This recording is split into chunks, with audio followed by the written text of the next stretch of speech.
kami buat yaitu manajemen karyawan yang menerapkan overriding access modifier dan koneksi ke database MySQL. Saya sendiri Anissa Kalsuma Aprilia, NPM 1062335. Saya Zilzia Nur Anissa dengan NPM 16360. Saya Julan dari NPM 1062340. Saya Veronita Rahmadianti, NPM 1062343. Saya Sunaryanti dengan NPM 1062341. Saya Jalanti Safitri dengan NPM 1062346. Langsung saja ke penjelasan pertama yang akan dijelaskan oleh saya sendiri, Anissa. Baik, di sini saya akan membuat database-nya. Pertama-tama kita ke aplikasi exam-nya. Lalu klik Start pada Apache, kemudian Start pada MySQL. Kemudian ke localhost phpMyAdmin. Lalu New untuk membuat database-nya. Di sini saya membuat nama database-nya manajemen karyawan. Oke, create. Nah, untuk tabel name-nya data karyawan. Nah, data karyawan di sini terdapat 7 kolom. Kita buat create. Nah, di sini sudah ada 7 kolom. Kemudian kita isi untuk kolom pertama ini ID karyawan. Kemudian untuk kolom kedua ini nama. Kolom ketiga alamat. Kolom keempat ini telepon. Kolom kelima gaji pokok. Kemudian status untuk kolom ke-6. Kolom terakhir kita isi nilai tambahan. Untuk nilai tambahan ini nantinya untuk karyawan tetap itu sebagai bonus dan untuk karyawan kontrak itu sebagai durasi kontrak. Untuk tipe ID karyawan ini tetap integer. Di sini saya set 11. Kemudian untuk nama varchar saya set 100 saja. Kemudian untuk alamat varchar saya set 255. Kemudian untuk telepon integer aja, set 11. Kemudian gaji pokok ini kita set double. Status nih varchar 50 aja. Nilai tambahan ini double aja. Nah, terus untuk ID karyawan ini kita set sebagai primary key.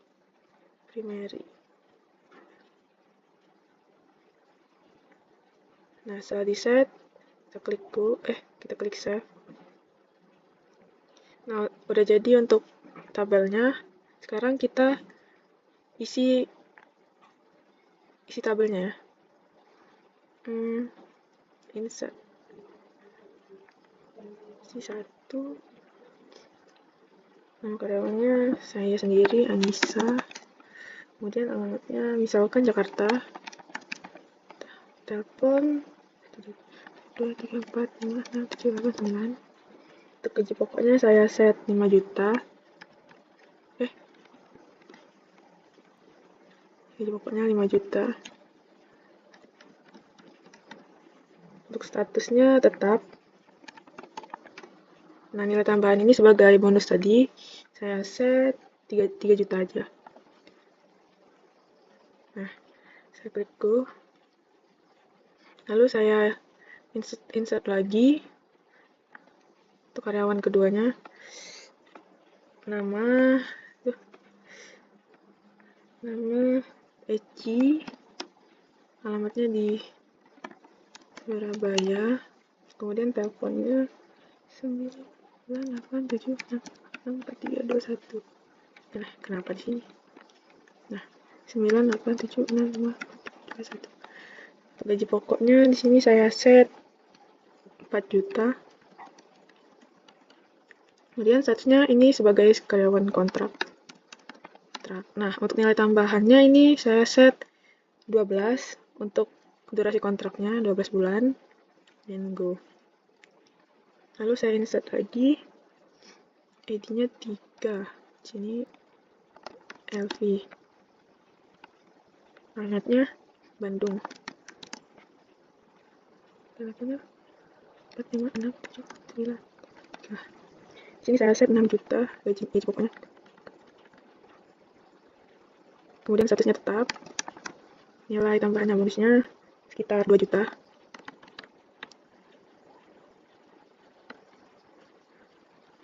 Selanjutnya saya insert lagi.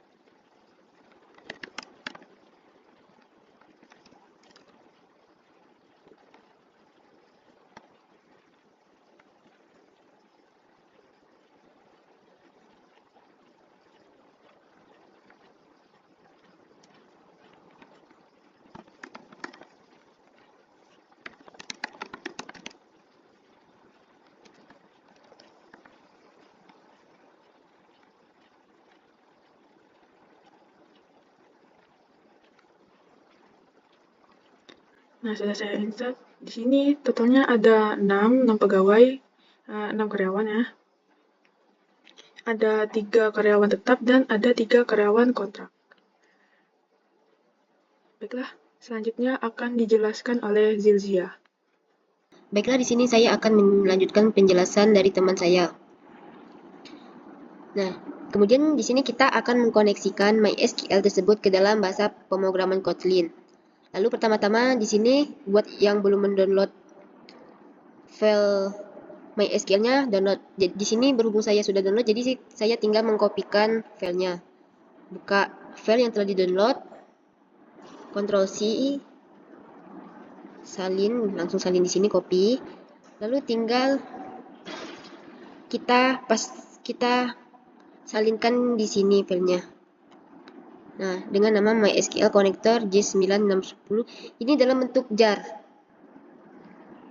Kalau sudah selesai, jangan lupa kita okan.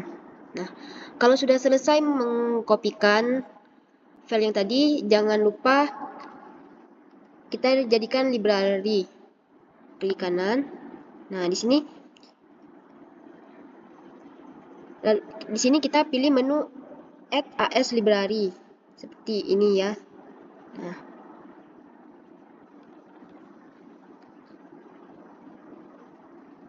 lalu open. Nah, sudah selesai.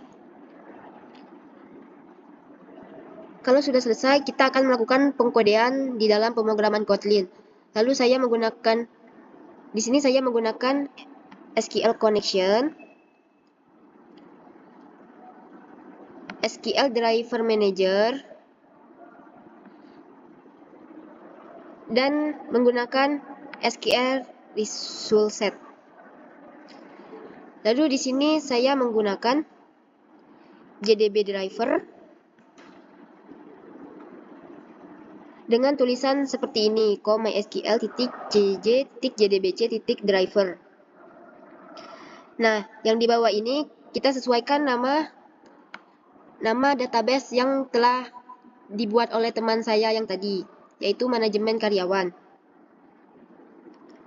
Kemudian user. Yang di setnya itu adalah root. Ini root ini. Lalu di sini ada file pass. Pass ini adalah password. Jika kalian menggunakan password, tinggal masukin passwordnya di sini. Saya tidak menggunakan password, berarti saya kosongkan. Dan ini juga namanya harus sesuai dengan nama database-nya. Kalau nggak sesuai, nggak akan terpanggil. Kemudian saya akan membuatkan connection-nya. File connection di sini. Kemudian var stmt java SQL statement-nya. Dan resultnya. Lalu di sini menggunakan JDBC driver. Ini yang saya kopikan di sini tadi. Di sini saya juga menggunakan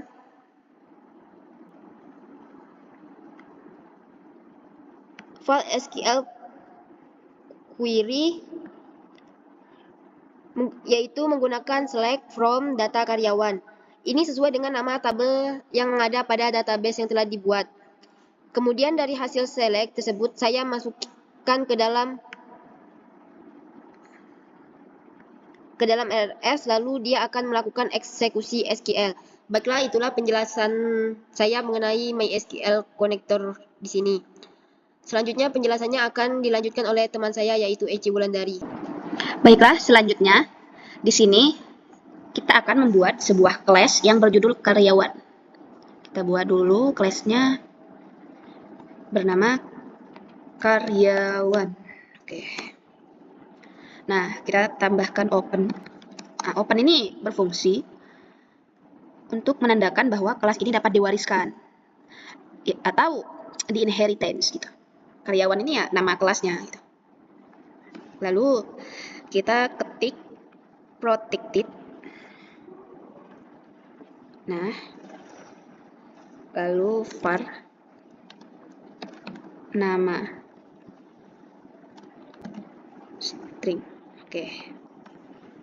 Kita salin aja ya biar nggak lama.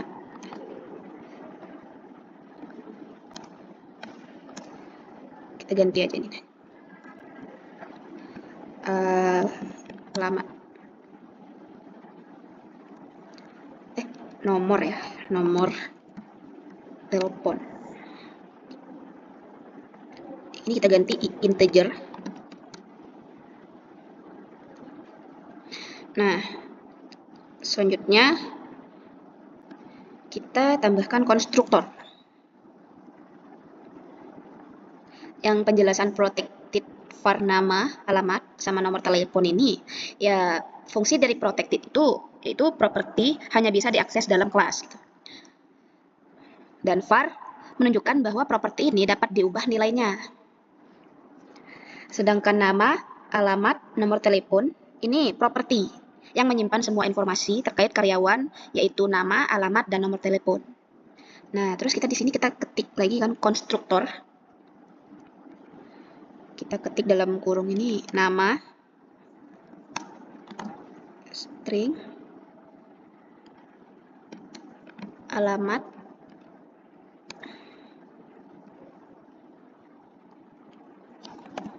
string, koma, nomor telepon, integer,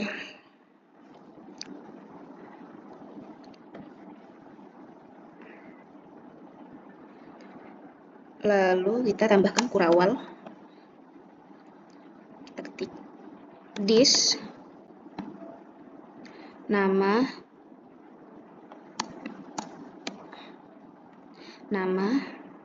lalu this lagi, alamat, oke, kita ketik lagi this, nomor telepon yang terakhirnya. Nah, baik, selanjutnya kita akan jelaskan ya. Konstruktor ini berguna untuk berfungsi khusus yang digunakan untuk menginisialisasi objek dari kelas ini dan memiliki parameter nama, alamat, dan nomor telepon. Nah, ini digunakan untuk memberikan nilai awal ke properti nama, alamat, dan nomor telepon menggunakan kata kunci this ini tadi. Nah, itu. Selanjutnya kita akan mengetik, kita ketik open lagi, fun info karyawan. Kita buat ini. Tanda kurawal. Kita tambahkan println, ketik println ya.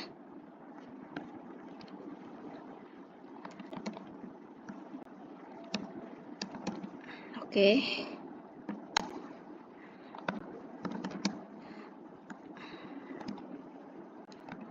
Alamat,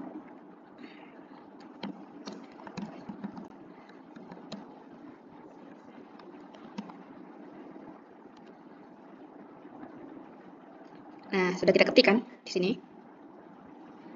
Nah, guna open fund, info karyawan, print line, nama, alamat, telepon. Ini kita akan menjelaskannya satu-satu ya, mulai dari open tadi kan. Fungsinya ini bisa di-override oleh kelas turunan gitu, fungsi open ini tadi tuh. Nah, lalu info karyawan ini. Info karyawan ini berfungsi untuk mencetak informasi tentang karyawan ke konsol, termasuk nama, alamat, nomor telepon.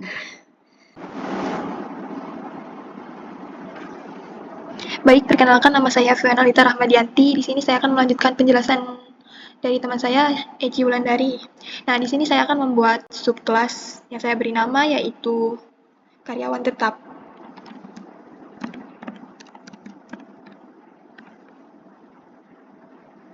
Nah, karyawan tetap di sini yaitu subkelas dari superkelas karyawan. Nah, kemudian kita akan memanggil kelas karyawan.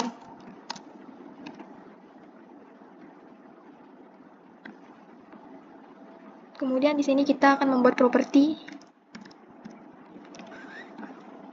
var id dengan tipe data yaitu integer. Kemudian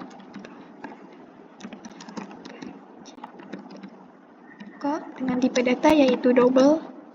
Kemudian bonus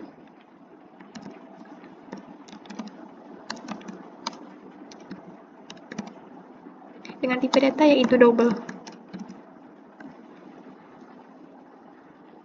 Kemudian kita buat konstruktor.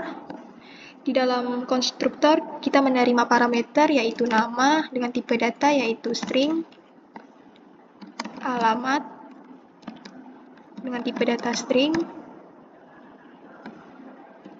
kemudian nomor telepon dengan tipe data integer, kemudian ID karyawan dengan tipe data integer, gaji pokok dengan tipe data double, dan yang terakhir bonus dengan tipe data double. Kemudian kita memanggil super, yaitu memanggil function yang ada di kelas karyawan yaitu nama, alamat, dan nomor telepon.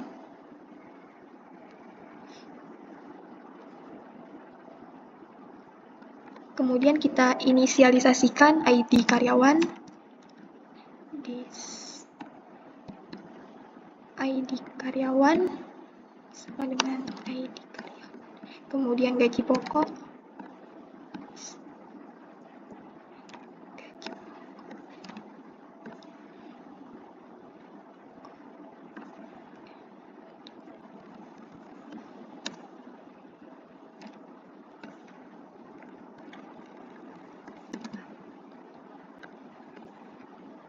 Kemudian bonus.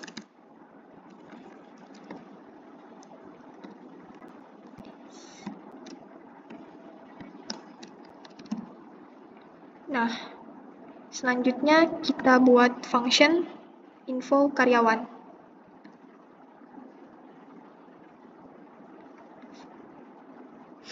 Nah, di dalam function ini yaitu mengoverride fungsi info karyawan dari kelas induk. Nah, super info karyawan di sini memanggil fungsi dari info karyawan dari kelas induk untuk mencetak informasi karyawan umum. Selanjutnya, kita memberi tambahan informasi yaitu printlen ID karyawan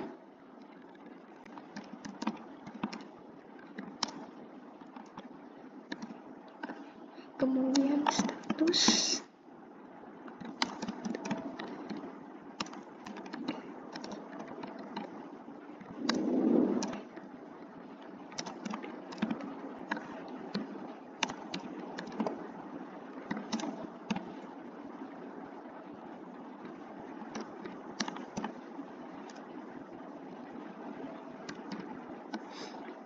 Nah, di sini adalah tambahan informasi karyawan tetap yang berisikan yaitu seperti ID karyawan, status, gaji pokok, dan bonus. Nah, kemudian kita membuat function hitung total gaji. Fun hitung total gaji. Dengan tipe data yaitu double.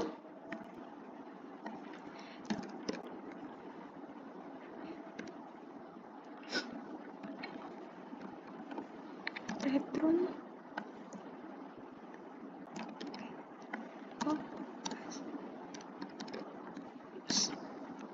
Nah, pada function hitung total gaji di sini, fungsi akan menghitung total gaji karyawan tetap yaitu dengan menjumlahkan gaji pokok plus bonus. Lalu, dia akan mengembalikan nilai dengan tipe data yaitu double. Itulah penjelasan mengenai subkelas karyawan tetap dari saya. Selanjutnya akan dilanjutkan oleh teman saya yaitu Elvi Novianti. Pertama-tama di sini ada kelas karyawan kontrak. Kelas karyawan kontrak ini mewarisi kelas karyawan, yang berarti mendapatkan semua properti dan fungsi dari kelas karyawan. Kemudian ada properti ID karyawan bertipe integer, bersifat private. Kemudian ada gaji pokok bertipe double, bersifat protect. Dan yang terakhir ada durasi kontrak bertipe double, bersifat private. Lalu di sini ada konstruktor. Dalam konstruktor ini ada nama dengan tipe string, kemudian ada alamat dengan tipe string, nomor telepon dengan tipe integer, ID karyawan dengan tipe integer, gaji pokok dengan tipe double, dan durasi kontrak dengan tipe double.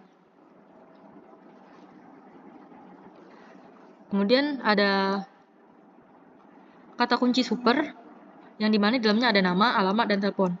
Konstruktor ini menerima nama, alamat, dan nomor telepon ini untuk diberikan ke kelas induk karyawan. Kemudian ada juga properti tambahannya seperti ID karyawan, gaji pokok, dan durasi kontrak tadi, yang khusus untuk karyawan kontrak.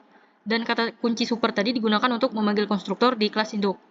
Kemudian ada override find info karyawan, di mana di dalamnya ada super, titik info karyawan, lalu kemudian di bawahnya ada println, ID karyawan memanggil ID karyawan, kemudian status kontrak, gaji pokok, memanggil gaji pokok, terus kemudian ada durasi kontrak, memanggil durasi kontrak, titik to in, bulan. Ini untuk metode yang di override ini, info karyawan mengoverride metode dari kelas karyawan. Metode ini mencetak informasi tambahan untuk karyawan kontrak seperti ID tadi, ID karyawan, status, gaji pokok, dan durasi kontrak. Kemudian yang terakhir ada fun hitung gaji per bulan bertipe double. Kemudian ada return gaji pokok dibagi durasi kontrak. Ini adalah metode khusus yang dimana hitung gaji per bulan ini untuk menghitung gaji bulanan dengan membagi total gaji yaitu gaji pokok dengan durasi kontrak. Baik, itu saja penjelasan dari saya. Penjelasan selanjutnya akan dijelaskan oleh Juliarti. Baik, di sini saya Juliarti akan menjelaskan lanjutan dari main KT. Saya melanjutkan dari mengambil data dari database dan membuat objek karyawan.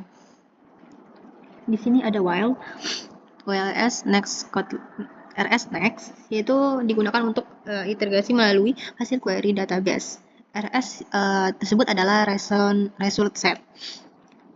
Lalu menggunakan file nama result set titik get menggunakan string yang akan mengambil nilai kolom nama dari hasil query dan menyimpannya ke dalam variabel nama.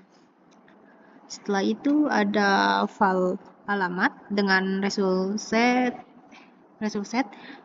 dengan string, yaitu untuk mengambil nilai kolom alamat.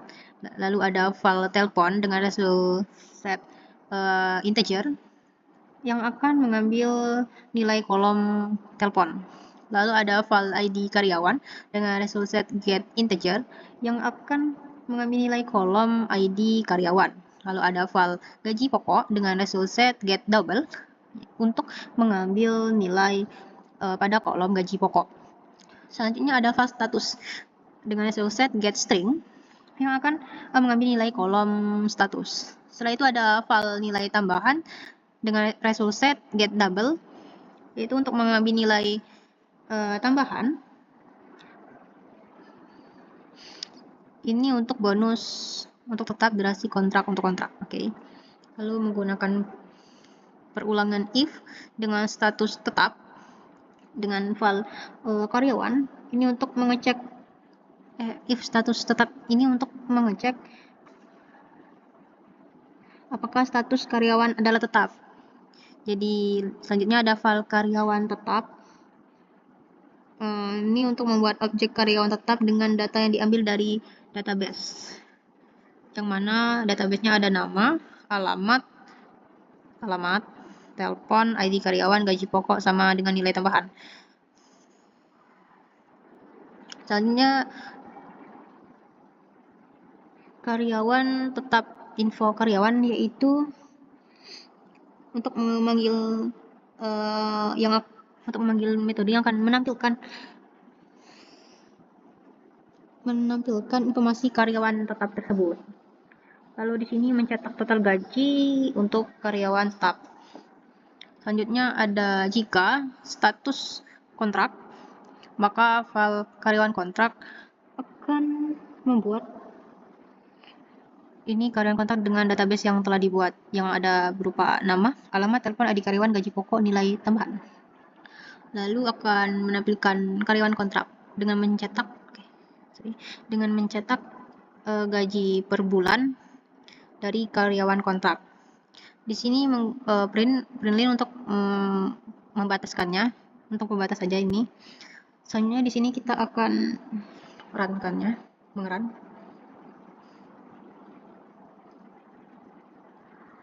Nah, hasilnya akan seperti ini. Nama Anissa dengan alamat Jakarta, telepon 123456789 dengan ID karyawan 1, status tetap, gaji pokoknya 50 dengan bonus 30 juta dengan total gaji 800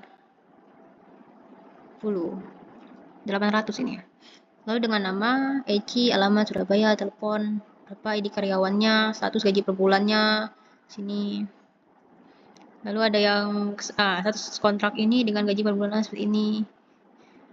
Bedanya kalau karyawan tetap tuh total gaji ya. Kalau yang di sini nih untuk kontrak tuh gaji per bulan. Oke. Sudah sampai di sini saja penjelasan dari saya. Sekian penjelasan studi kasus dari kelompok kami. Terima kasih, kami akhiri. Wassalamualaikum warahmatullahi wabarakatuh.